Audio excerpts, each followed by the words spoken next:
Salut, c'est Dr Love. Comment ça va mes enfants? Je suis ravie de vous retrouver pour cet épisode numéro 13 de Ça veut dire quoi? Demande à Nad. Pour celles et ceux qui débarquent, le concept c'est tu me racontes ton histoire ou ton problème de cœur sur Instagram et moi j'essaie d'y répondre ici en vidéo. Tu ne le sais peut-être pas encore, sinon tu vas le voir. Toutes les questions sont numérotées. C'est pas pour rien, c'est pour te permettre de réagir. Que tu sois complètement d'accord avec moi, que tu aies envie juste de rajouter une petite nuance ou au contraire que tu sois pas du tout d'accord avec moi, n'hésite pas à le dire et à me le faire savoir dans les commentaires. C'est toujours hyper intéressant, mais bien sûr précise bien le numéro de la question pour qu'on sache de quoi tu parles. Il n'y a aucune raison pour que je puisse le prendre mal, on est là pour discuter, pour échanger, pour débattre, et moi, débattre des histoires d'amour, c'est ma passion. Tant qu'on reste poli et bienveillant, bien entendu. Tout ceci étant dit, on va commencer. On commence avec une histoire de garçon, parce que ouais, on en manque un petit peu d'histoire de garçon. C'est Alexandre qui me raconte. Il y a environ 3 mois, j'ai commencé à travailler dans la grande distribution où j'ai rencontré une fille très mignonne mais en couple, donc j'ai jamais forcé avec elle. À force de se parler au moins tous les 2 jours par message et tous les jours en face au travail, on s'est beaucoup rapprochés sans aucune arrière-pensée. Tous les deux, on a commencé à beaucoup s'attacher l'un à l'autre et il y a à peu près 2 semaines, elle a quitté son mec car elle n'en pouvait plus. Et on peut le dire, c'était un beau connard, ok. Ce que je ne savais pas, c'est que sa sœur qui travaille avec nous et avec qui elle parle beaucoup m'a dit que je n'y étais pas pour rien. Sachant que un petit peu avant, elle m'avait dit qu'elle s'était un peu trop attachée à moi pour une meuf en couple. Sauf que maintenant, tous nos collègues avec qui on s'entend bien nous saoulent et forcent pour qu'on se rapproche et j'ai l'impression qu'on s'éloigne beaucoup et ça me fait chier. En plus de ça, maintenant elle me sort qu'elle s'était trompée parce que ce n'était pas de l'attachement amoureux. Entre parenthèses, je lui avais déjà dit qu'elle me plaisait. Alors, Alexandre, alors déjà sache une bonne chose, qu'elle ait quitté son mec pour toi ou pas, ça c'est pas ton problème parce que ok, en gros on va dire vous flirtez par message, hein, on va pas se mentir, tu la trouves belle, tu lui as même dit qu'elle te plaisait alors qu'elle était en couple. Bon, c'est pas une réaction tout à fait normale, hein. On évite généralement de faire ça à des gens qui sont en couple, on évite de leur dire qu'ils nous plaisent. Donc elle a quitté son mec, c'était un beau connard, j'ai envie de te dire tant mieux pour elle et d'ailleurs peut-être que tu as été l'élément déclencheur de ça, peut-être qu'en fait finalement tu l'as aidé parce que effectivement son rapprochement avec toi a fait qu'elle s'est rendue compte qu'elle se sentait mieux avec toi et donc peut-être qu'il y avait un problème dans son couple, ce qui lui a permis de trouver la force et le courage pour prendre une décision pour se séparer de son mec. Donc c'est trop cool, tu l'as aidé là-dessus, malgré toi, mais tu l'as aidé quand même, donc tant mieux pour elle. Maintenant le problème dans les relations aussi fragiles que ta relation avec cette nana là, l'enfer, c'est les autres. Tu sais, c'est pour ça que spontanément on reste toujours très discret sur ce qu'on ressent sur les autres, etc. Parce que les autres, dès qu'ils fourrent leur putain de nez dans tes affaires, ça fout la merde. Ils te foutent la pression, donc pour leur prouver que non, y a rien, vous devez vous éloigner, blablabla. Et du coup, résultat, t'es là à m'envoyer un message en me disant putain, j'ai le seum. Tout ça à cause des autres en fait. Parce que les autres, ils auraient pas mis leur nez dedans. Au moins, tu te serais dit que bah si elle s'est éloignée de toi, et bah c'était son choix à elle et pas pour prouver des trucs. Donc la leçon que tu dois tenir de tout ça, c'est supprimer les autres de ton histoire avec cette nana. Les autres, ils ont pas besoin de savoir ce qui se passe entre toi et cette nana, ils ont rien besoin de savoir. Je pense que dans un premier temps, tu devrais la mettre à l'aise, la petite. T'as qu'à même prêcher un peu le faux. T'as qu'à lui dire, écoute, tu sais quoi, que tu sois attaché amoureusement à moi ou pas, moi je m'en fous. De toute façon, tu viens de te séparer de ton mec. Je suis vraiment pas intéressée de sortir avec une meuf qui vient de se séparer de son mec. Tu dis ça avec beaucoup de bienveillance et beaucoup d'amour, mais en fait, le truc c'est que il faut qu'elle comprenne que pour l'instant, t'es pas du tout intéressée, pour qu'elle se dise, quoi, comment ça, t'es pas intéressée? Et de toute façon, sincèrement, entre nous, c'est ce que je te conseille, hein. Sortir avec une meuf qui vient juste de se séparer d'une histoire compliquée, c'est pas la meilleure idée parce que quand on sort d'une relation, évidemment qu'on pense encore à son ex, on a besoin de faire le deuil de sa relation. Et crois-moi qu'un deuil de relation, ça se fait pas en 2 semaines, ça se fait même pas en 2 mois, faut attendre un petit peu. Donc oui, bien sûr, il y a des gens qui vont réussir à se remettre en couple tout de suite après et puis ça va bien se passer, tant mieux pour eux. Mais le fait est que pour la plupart des gens, c'est quand même difficile, il faut attendre un petit temps pour enfin pouvoir se remettre en couple de façon saine. Donc je te dis, joue un petit peu. Étant donné qu'elle prend un peu ses distances pour montrer aux autres, blablabla, j'en sais rien, toi, mets-la bien à l'aise en lui faisant bien comprendre que de toute façon là pour toi c'est mort, hein, t'es pas intéressé. Ça va jouer en ta faveur dans les 2 sens. Déjà parce que les autres ils vont vous foutre la paix et puis aussi parce que elle du coup elle va se sentir plus en confiance. Et pour réussir à choper une meuf comme un mec, hein, il faut réussir à établir une relation de confiance où aucun des deux ne se sent pressé par l'autre. Donc je te dis, mets-la bien à l'aise, t'inquiète pas, moi je veux pas sortir avec toi là, tu sors de ta relation, pour l'instant t'es un nid à problème, c'est mort, je sors pas avec toi. Et si elle te dit ah mais tu m'as dit que je te plaisais, tu peux lui dire ouais je trouve que t'es hyper belle, je te trouve hyper intéressante, hyper intelligente, mais là clairement actuellement ça m'intéresse pas de sortir avec toi. Bam. Et puis tu vas voir que normalement le lien va se renormaliser. C'est juste que là, étant donné qu'elle s'est séparée de son mec, elle doit s'attendre à ce que tu veuilles sortir avec elle tout de suite. Entre nous, c'est possiblement vrai. Mais bon, toi prends un petit peu de la distance par rapport à tes ambitions avec elle. Attends un petit peu, laisse-la se remettre de sa relation et puis derrière, tu verras comment ça se passe. Puisque ça te fait chier que vous vous sépariez un petit peu à cause des autres, fais en sorte que les autres ils oublient cette histoire-là. Et puis une fois que tout sera un peu tassé, ben vous pourrez redevenir potes, redevenir proches et peut-être un peu plus tard, qui sait, sortir ensemble.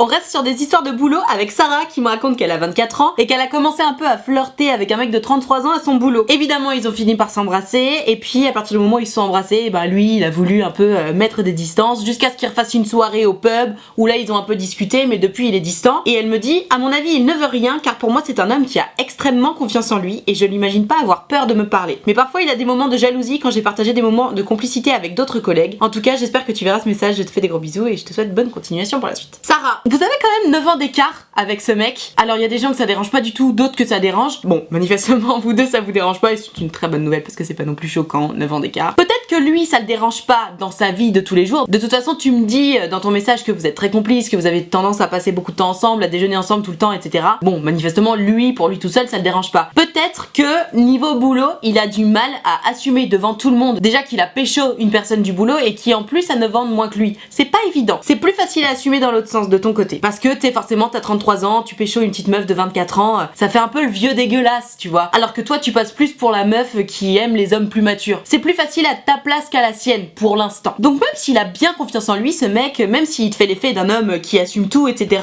peut-être que dans la sphère du travail c'est moins évident pour lui. Franchement, si j'étais toi, je le confronterais en fait. Je lui dirais, quel est ton avis sur notre situation? À quoi jouons-nous ensemble? Parce que tu me dis qu'il te plaît ce mec là, donc après tout, j'ai oublié de préciser que Sarah est en Angleterre actuellement pour un peu plus d'1 an. Donc Sarah, ton petit British de 33 piges là, si t'as envie de continuer de le dater, bah tu continues de le dater. Mais ce qui est sûr, c'est qu'il faut que vous mettiez les choses au clair parce que dans le sens où vous êtes aussi quand même dans une relation de travail, alors ok, vous vous croisez pas tous les jours, mais vous êtes dans une relation de travail, c'est important, je pense, déjà de faire en sorte que les autres ne se mêlent pas de votre histoire. On l'a vu pendant la question 1 avec Alexandre que c'est la merde dès que les autres commencent à se mêler de ton histoire. Et puis en plus, vous, savoir ce que vous faites, est-ce que vous en parlez au boulot ou pas, est-ce que vous restez un petit peu caché, ce qui est généralement conseillé quand tu dates quelqu'un de ton boulot, hein, parce que sinon ça devient vite la merde. Bref, il y a plein de petits paramètres dont il faut absolument que vous discutiez. Déjà, est-ce que vous allez continuer à dater ou pas? Est-ce que c'était juste une fois ou deux, comme ça vous êtes embrassés et puis finalement on passe à autre chose? Ou est-ce que vous allez quand même un peu vous revoir, passer du temps ensemble ou pas? C'est important que vous mettiez les choses au clair. Et je vais te dire, lui il a 33 ans, donc il est plus mature, donc il doit se dire non mais si je lui parle plus,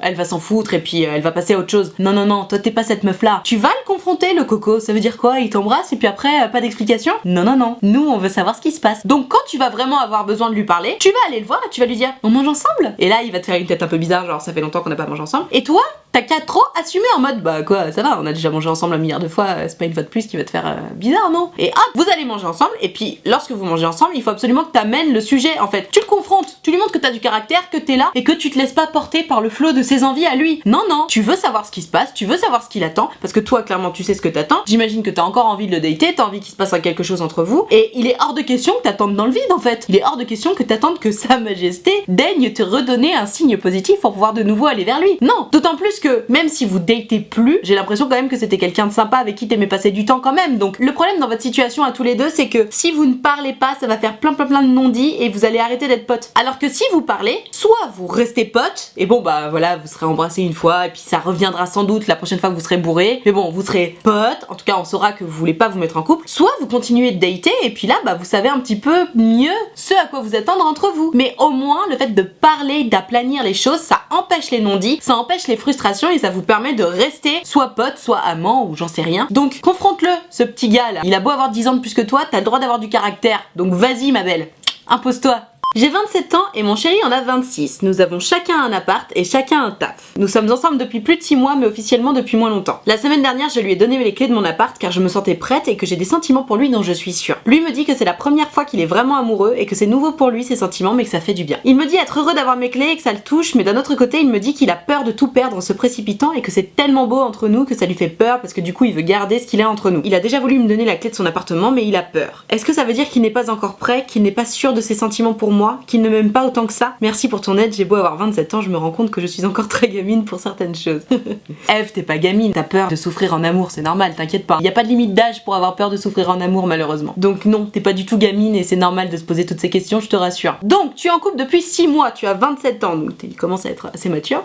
On a le même âge. Ton mec en a 26, tu lui as donné tes clés et lui il a peur de te perdre. Bah il faut que tu le rassures ton mec. Ça lui fait peur à lui parce que, comme il t'a dit, c'est la première fois qu'il est amoureux d'une nana. Il se dit ok c'est trop bien, je veux surtout pas perdre ça et du coup il a cette peur que en s'investissant trop, il perde tout ça. Bien entendu c'est faux, il va pas te perdre parce qu'il s'investit. Au contraire, c'est parce qu'il va énormément s'investir qu'il ne va pas te perdre. Donc Eve, ton mec, il faut absolument que tu le rassures. Il faut que tu lui expliques que c'est justement parce qu'il va te donner les clés de son appart lui aussi que toi tu vas sentir qu'il fait les mêmes efforts que toi, qu'il a les mêmes prises de risque que toi, que vous allez être sur la même longueur d'onde et que justement votre histoire va pouvoir perdurer. S'il a peur de te perdre, s'il a peur de tout perdre, c'est parce qu'il tient tellement à tout ça que bah il se dit oh, mais si je perds tout ça, je vais être trop malheureux, je vais être trop triste. Donc toi, il faut absolument que tu le rassures, faut que tu lui expliques que tu vas pas partir. Clairement, c'est pas du tout dans tes plans. No stress, calm down et les clés de ton appartement, tu peux me les donner, je vais pas aller voler tout ton appartement, tu vois. C'est marrant que vous fassiez un sort de se donner la clé de son appartement parce que oui, effectivement, c'est un acte fort. Toujours est-il que de toute façon, en principe, à partir du moment où tu sors avec quelqu'un, la vérité c'est que tu peux déjà lui filer la clé de ton appart parce que t'as confiance en cette personne suffisamment pour qu'il ou elle n'aille pas voler tout ce qui se passe dans ton appartement ou foutre le bordel dans ton appart, tu vois. Donner les clés de l'appart, c'est plus un geste pratique que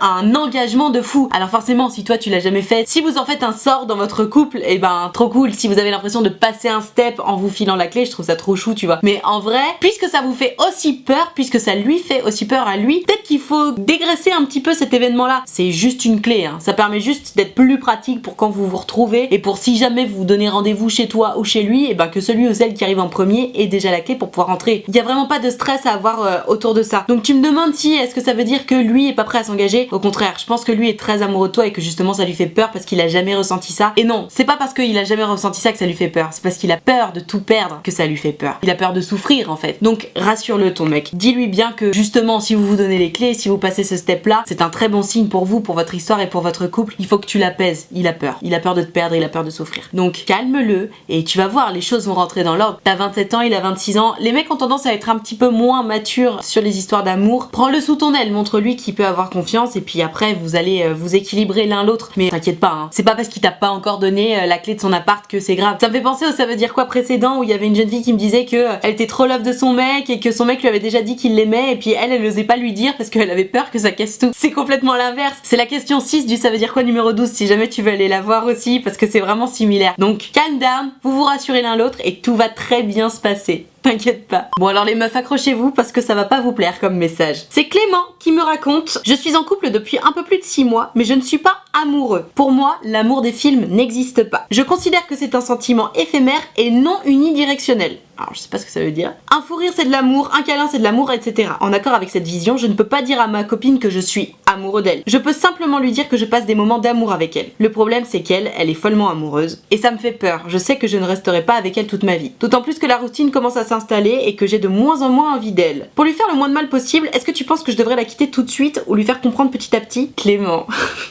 Ton message me met presque mal à l'aise parce que je reçois tellement de messages de la part de petites meufs qui sortent avec des mecs comme toi que j'ai envie de t'engueuler, j'ai envie de te mettre une claque et en même temps j'ai envie de te faire un câlin tellement c'est mignon que tu viennes me demander mon avis là-dessus. Putain Clément, les mecs comme toi ça fait chier les meufs comme moi, tu comprends?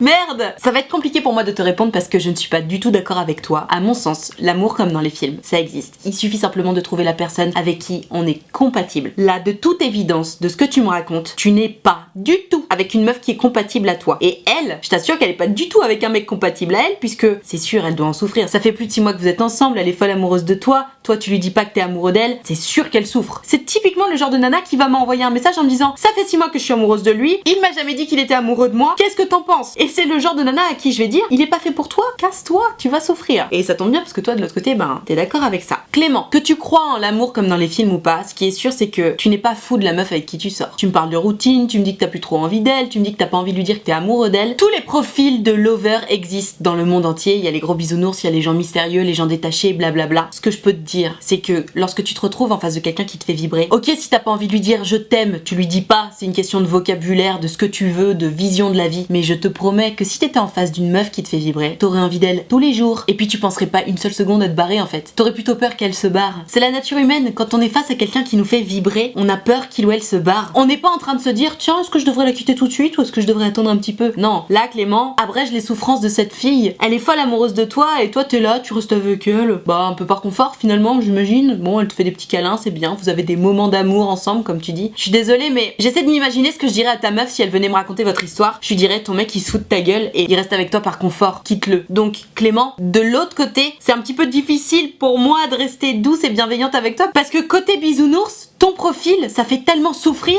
que j'en connais tellement des mecs comme toi que je trouve ça tellement dur de te parler avec bienveillance, mais je vais faire de mon mieux. Cette fille-là n'est pas faite pour toi. Elle est amoureuse de toi, elle compte sur toi. Elle compte aussi sur toi pour lui dire la vérité. Puisqu'elle ne te fait pas vibrer, puisque t'as de moins en moins envie d'elle, puisque t'es en train de te demander à quelle heure tu vas la quitter, quitte-la tout de suite. Arrête. Le plus tôt, le mieux. En fait, le problème, c'est que là, votre relation, elle va faire que descendre. Parce que toi, t'es de moins en moins intéressé. Donc elle va faire de plus en plus d'efforts pour remonter la pente. Et toi, ça va de plus en plus te lasser. Si tu la quittes aujourd'hui, et ben tu vas lui économiser plein d'efforts qu'elle va faire pendant les prochains mois à venir pour te récupérer justement. Maintenant, il faut absolument que tu sois honnête avec elle, mais de la plus grande honnêteté possible. C'est-à-dire qu'il faut que tu lui dises que vous n'êtes pas compatibles, que tu n'es pas amoureux d'elle, que elle ne te fait pas vibrer, que t'as de moins en moins envie d'elle. Bref, il faut que tu lui dises toutes ces choses-là pour que elle comprenne bien que bon, ok, de toute façon, c'était mort. Parce que tu peux être sûr que elle, là, dans son profil, ça va être super dur de t'oublier. Donc quand tu vas la quitter, Clément, surtout, tu ne reviens pas en arrière. Tu joues pas à oh, on se croise en soirée, peut-être qu'on pourrait coucher ensemble ce soir. Non, tu la respectes cette nana. Si elle est folle amoureuse de toi, elle mérite encore plus ton respect. Et donc elle mérite encore plus que tu abrèges ses souffrances en la quittant le plus rapidement possible. Elle mérite encore plus la vérité et elle mérite encore plus que tu la respectes derrière en tant qu'ex. C'est-à-dire que tu coupes définitivement les ponts, que tu ne la revois plus, que tu ne la fasses plus jamais espérer et surtout que tu sois bien sûr de ton choix. Hein. Parce que si tu la quittes, tu la quittes. Tu reviens pas vers elle en te disant ah bah finalement c'était mieux avec toi. Donc Clément, je te promets et je te souhaite de trouver une nana qui va te faire vibrer parce que je t'assure que ça existe. C'est pas parce que tu ne crois pas en l'amour comme dans les films qu'il n'existe pas. Moi je suis convaincue qu'il existe et je le sais. Je le vois et je le vis tous les jours. J'ai cette chance-là. Je te souhaite la même chose. Il s'agit seulement d'être un petit peu plus exigeant avec les personnes qu'on rencontre, avec le feeling qu'on a. On voit tout de suite si les gens nous correspondent ou pas. Cette nana-là, quand tu l'as rencontrée, t'as tout de suite dû sentir que c'était un bisounours. Et toi, t'as tout de suite dû savoir que c'était beaucoup trop d'amour pour toi. Et quand on a beaucoup trop d'amour, l'équilibre est défait et donc on ne vibre pas. Il faut rester sur un équilibre très subtil entre la frustration et le too much pour toujours se sentir en confiance mais en même temps vibrer. C'est un très subtil équilibre l'amour. C'est pour ça qu'on met beaucoup de temps à trouver la personne avec qui on va sortir, avec qui on va se sentir bien pour toute la vie. Mais Clément, je te promets que ça existe. Je te promets que la femme qui va te faire vibrer pendant plusieurs années au moins, elle existe et elle est pas si loin de toi que ça. Donc quitte la nana avec qui tu es. Fais-le avec beaucoup de respect et beaucoup d'amour s'il te plaît parce que si elle est folle amoureuse de toi, ça va être compliqué pour elle. Je te demande de quitter cette jeune femme avec le plus de respect et le plus d'amour possible, de surtout la laisser tranquille derrière. Et toi, essaie de croire en l'amour. Tu vas voir, ça va arriver. Pour les prochaines, sois un petit peu plus exigeant. Fais un petit peu plus attention au profil de la prochaine meuf avec qui tu vas sortir. Fais en sorte qu'elle te fasse vibrer vraiment. Perds pas ton temps avec des histoires avec des nanas dont tu sais qu'elles vont pas te faire vibrer. Tu vas faire souffrir ces nanas-là. Alors oui, on est des êtres humains, oui, on a envie de ken, oui, on en a envie de s'amuser. Dans ce cas-là, trouve-toi un plan cul avec une meuf qui te fait pas trop vibrer. Tu prends pas ta meuf actuelle, hein. Il s'agit pas de la quitter pour faire en sorte qu'elle devienne ton plan cul, hein. Non, non. Donc, tu trouves un nouveau plan cul avec qui vous vous marrez et à côté de ça, cherche-toi la femme qui va te faire vibrer, la meuf qui va te donner du fil à retordre. Tu vas voir, tu vas kiffer, c'est sûr. Mais là, t'es pas avec la bonne personne, c'est sûr.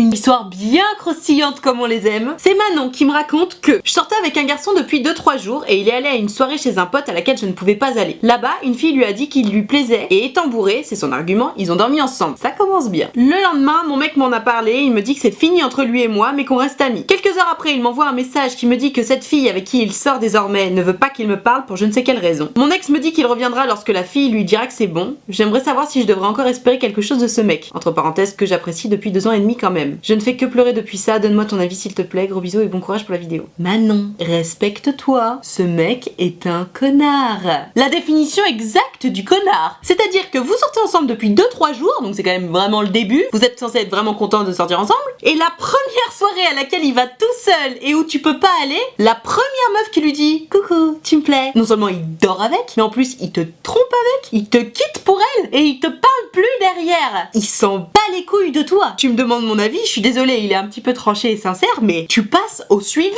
À quel moment tu veux encore espérer quelque chose d'un mec qui t'a humilié à ce point? Vous étiez en couple depuis 3 jours et il a préféré sortir avec une autre meuf plutôt qu'avec toi. Il t'a lâchement abandonné. C'est une merde. C'est une merde. Quand je pense que tu lui as fait l'honneur de sortir avec lui pendant 2-3 jours, c'est même pas que tu continues d'espérer quoi que ce soit. C'est non seulement tu l'oublies oublies. Non seulement c'est plus jamais ton crush de toute ta vie, et en plus les 3 jours soi-disant que vous avez passé en couple, tu les oublies, tu les rayes de ta vie. Il faut absolument que tu fasses en sorte que la prochaine fois que tu croises ce mec dans la rue, tu fasses mais on se connaît, que ce soit sérieux dans ta tête, que tu l'aies vraiment oublié complètement, tu vois. C'est à ce niveau-là, c'est pas possible. Manon, un mec qui se fout de ta gueule, jamais de la vie tu continues à espérer. Alors que t'aies envie de te venger, que t'aies besoin de rincer ton ego, ça je comprends complètement. Et t'inquiète pas, la vie sur ces choses-là est vraiment très bien faite. Que ce soit dans un mois, dans un an, dans 10 ans, je te promets qu'un jour il te réécrira. La vie est ainsi faite. Je te jure, je me suis toujours dit ça toute ma vie. Et tous les mecs qui m'ont fait des plans un peu comme ça, chelous, bizarres, genre je te rappelle, qui ont jamais rappelé, blablabla, à chaque fois je me suis dit, ils regretteront. Et tous,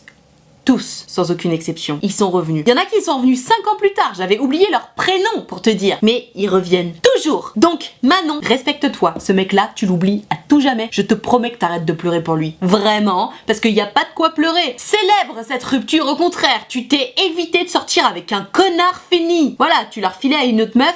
Tant pis pour elle, elle l'a voulu, elle l'a eu. Mais toi, sois soulagée, célèbre cette rupture. T'es libérée, délivrée, comme dirait l'autre. Moi, je suis contente pour toi. Alors arrête de pleurer, relève la tête et regarde un petit peu tous les autres mecs qui y a autour de toi qui, eux, voudraient bien sortir avec toi et qui s'intéresseront vraiment à toi et qui te donneront toute l'attention et l'amour et le mérite que tu mérites. Ça veut rien dire. Bref, Manon, je suis avec toi. Courage, sèche tes larmes, je t'en prie. Ce mec n'en valait pas la peine, c'est un connard. Tu n'as qu'à regarder tous les commentaires en dessous de cette vidéo, je suis sûre que tout le monde est d'accord avec moi là-dessus. Donc, je t'envoie plein d'amour et vraiment sèche tes larmes. On est tous avec toi.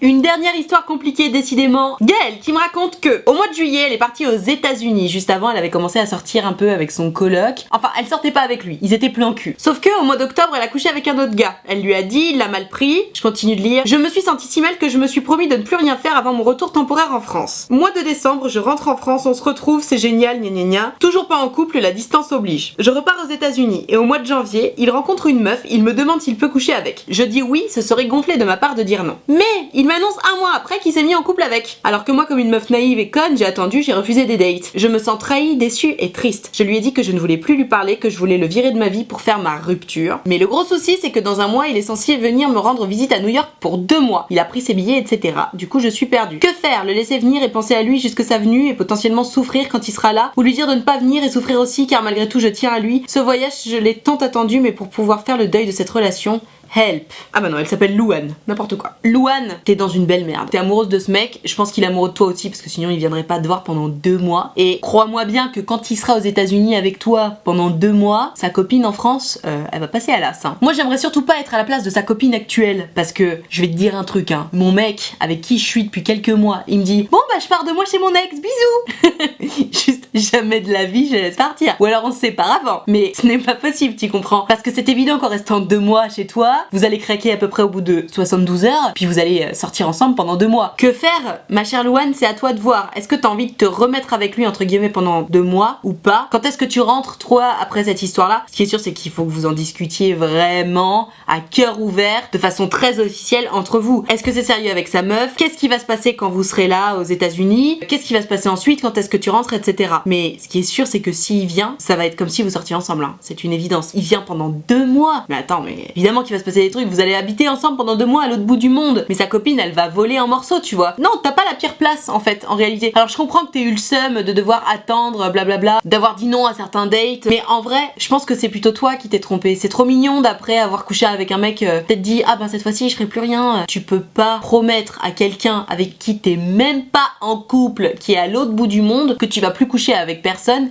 pour pas le rendre malheureux. Ça n'a pas de sens. Soit vous vous mettiez en couple, en relation à distance, c'était chiant, mais au moins vous vous promettiez de rien faire, et là, bah ok, on vous comprend. Soit vous faites chacun votre vie. Tu couches avec un mec, tu vas lui dire déjà. Quelle idée? Qu'est-ce qu'il y a besoin de le savoir? Enfin, ça le regarde pas, vous sortez pas ensemble. Si l'histoire était à refaire, je t'aurais dit, bah écoute, vous avez commencé à coucher ensemble avant que tu partes, bah ok, c'était bien, bah t'es parti aux États-Unis, tu fais ta petite vie. Quand tu rentres en France, bah ouais, vous envoyez en l'air, très bien, c'est joyeux, on est content. Que lui, il vienne pendant 2 mois aux États-Unis pour te voir, et ben trop cool, vous sortez ensemble à ce moment-là. Mais vous promettez rien, comme ça chacun fait ses petites affaires en France et aux États-Unis de son côté, et puis tout va bien. Quand vous rentrez définitivement respectivement dans le même pays l'un et l'autre, bah là peut-être que vous pouvez envisager de vous mettre ensemble. Ou alors, encore une fois, vous mettez en relation à distance, comme ça tout le monde reste croix au cou et puis personne ne bouge et puis voilà. Il aurait fallu prendre une décision un petit peu avant parce que là c'est trop brouillon ton truc, donc je comprends que t'aies eu le seum de t'abstenir entre guillemets pendant que lui il faisait des galipettes à droite à gauche. C'est normal et en même temps vous étiez rien promis, donc t'as pas à lui en vouloir et il n'a pas à t'en vouloir. Vous êtes pas trahis ni l'un ni l'autre en fait, vous avez continué à vivre, ce qui est tout à fait normal. Ce qui est sûr c'est que là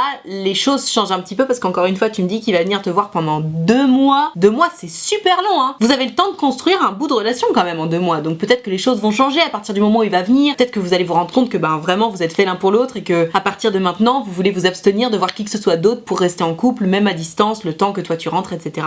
C'est tout à fait possible hein, tout ça. Mais il faut que t'en discutes avec lui. Évidemment, il faut que vous jouiez carte sur table, que vous soyez très honnêtes l'un et l'autre sur vos sentiments. Mais je te dis, pour moi, sa copine à lui là, peanut quoi. Enfin, j'y crois pas une seconde. J'aimerais bien que tu me racontes la suite de l'histoire quand tu l'auras vu et qu'il sera resté les 2 mois parce que pour le coup, je suis bien curieuse. En tout cas, discute avec lui. C'est obligatoire. Voilà, je vais m'arrêter là pour ce Ça veut dire quoi numéro 13, chargé en histoires croustillantes. Merci infiniment d'être toujours plus nombreux à me raconter vos histoires, c'est passionnant, vraiment je me régale. Merci beaucoup. Si cette vidéo t'a plu, qu'elle t'a intéressé, qu'elle t'a appris des choses, qu'elle t'a aidé à y voir ne serait-ce qu'un tout petit peu plus clair sur ta situation, mets-moi un pouce bleu s'il te plaît, fais-le vraiment. Tu cliques sur le pouce bleu, juste là. C'est important pour moi parce que ça récompense mon travail et puis ça me permet de savoir que tu l'as aimé. C'est à peu près aussi important que de s'abonner à cette chaîne YouTube d'ailleurs. Tu cliques sur s'abonner et tu cliques sur la cloche juste à côté, comme ça tu loupes aucune de mes vidéos. Et si tu veux pouvoir participer à mes prochaines vidéos, c'est sur Instagram que ça se passe, donc t'as qu'à venir me suivre et tu verras, je fais toujours des petites stories où je dis le titre de la vidéo que je vais faire, et soit je mets une petite boîte à questions, soit je t'invite à me raconter ton histoire en message privé, ça dépend du type de vidéo. Donc viens me suivre, c'est gratuit, tout se passe bien, on est très heureux. Je profite de la fin de cette vidéo pour te signaler que l'option de souscription payante à ma chaîne est activée. C'est ce que j'appelle les abonnés de diamant. C'est 5 € par mois, il y a un groupe Facebook où je regroupe tous mes abonnés de diamant, je fais régulièrement des lives Facebook exclusifs pour mes abonnés de diamant. Donc on parle tous ensemble et puis on peut aussi parler en privé, toi et moi, si jamais t'as des choses à me raconter en privé ou si tu veux mon avis personnel sur ta question à toi. C'est possible, tout est possible avec les abonnés de diamant. Si ça t'intéresse, tu es le ou la bienvenue, tu verras, tous les abonnés de diamant sont très agréables, très accueillants et très sympathiques. Merci infiniment d'avoir regardé cette vidéo en entier et moi en attendant la prochaine vidéo, je te fais des très gros bisous.